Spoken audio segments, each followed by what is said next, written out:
Indigenous peoples were rallying on Parliament Hill this week as members of Parliament headed back to work. On Monday, advocates for missing and murdered Indigenous women and girls across the country were calling on governments to search two Winnipeg area landfills. And on Wednesday, chiefs in Ontario and others were calling on the feds to halt a bill recognizing Métis rights.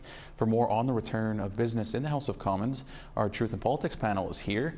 Nigan Sinclair is a columnist at the Winnipeg Free Press, and Carrie Benjo is the editor-in-chief for Eagle Feather News, and they spoke with Leanne Sanders earlier. Carrie, on Monday, rallies were held across the country, calling on the federal government and the province of Manitoba to get to work on searching Winnipeg area landfills for the remains of missing loved ones. Family members met with the new Minister of Crown Indigenous Relations, and that didn't seem to go too well. What are your thoughts? I think he's put in a very difficult position. He's new to the job, and this is such a very difficult issue right now for the families. There's so much passion, emotion involved, and I was really struck by what Cambria Harris said. She said the federal government's refusal to commit to funding is a sign that reconciliation is dead, and I think that that statement alone speaks volumes to what Indigenous people are feeling, not just in Manitoba, but across the country. Nigan, Minister Anand Desangri was asked about funding the landfill search in the House of Commons the following day, and he had to read a pretty generic response from a piece of paper. Do we read anything into that? Let's be clear, Carrie's right that there's a certain level of benevolence from the federal minister that brings forth a kind of doubt in reconciliation, or the federal government's commitment to reconciliation. But what the culprit really here is Manitoba Premier Heather Stefanson, who, what is Minister Desangri to do to pay for the entire 184 plus million?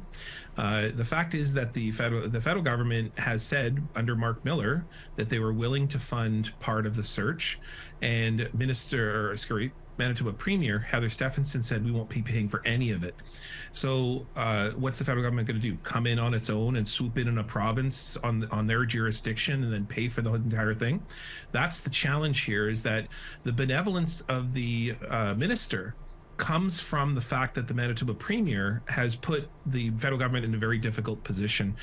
They've also put the civic government in Winnipeg in a very difficult position. I was at an event with Mayor Scott Gillingham, Winnipeg Mayor Scott Gillingham, and he asked the same question. He said, we'd be willing to step up and be involved, but the question is we're not paying for it all. That would bankrupt the city. And so because the Manitoba Premier has pushed the federal government and the civic government into these very difficult corners and not willing to pay anything whatsoever, that's what creates that benevolence, or that look as though the federal minister is not invested in the issue. They really don't know what to do. They don't know how to move forward, and perhaps everyone's waiting for the Manitoba election next month. Okay, switching gears here a little bit. Carrie, First Nations across the country and the Manitoba Métis Federation were calling on the federal government to stop Bill C-53. This is legislation to recognize certain Métis governments. The issue here mainly seems to be stemming from the Métis Nation of Ontario. What are your thoughts on that? I think they have some very valid concerns, and I think that they're not being listened to. There are issues that this legislation is going to create. There's an issue of land, there's an issue of identity, there's an issue of, just who is actually an Indigenous person. This whole idea of Métis identity, I'm not Métis myself, so I feel less informed to speak on it, but I find that there is so many people that are so quick to claim Métis identity without fully realizing who the Métis are. They are a distinct culture, they're distinct people, they have communities.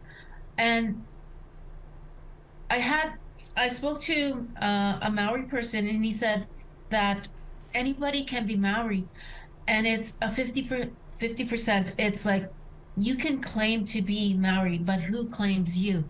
So there's that connection to community, that connection to land that I think that is being overlooked in this argument. And that's what the First Nations chiefs are bringing forth, there is a really larger issue, and their voices are not being heard, and it's scary to what. It's scary for me to see what can happen if this bill is passed and how it can be manipulated by people falsely claiming Indigenous identity. Yeah. Egon, is there anything else that you're going to be looking for in the session of Parliament to come? Well, this is a divide and conquer tactic. You know, you can say what you will about the federal government and their commitment to Indigenous issues, but on this issue, this is really a problem. This is really a problem by not taking a stand on the issue of Métis identity. I mean, the Manitoba Métis Federation is very clear in that the Métis Nation comes from Manitoba, and there are Métis communities outside of Manitoba that were expelled or that left or that departed after the Manitoba Act and Scrip, and went across the prairies and in some parts of Ontario.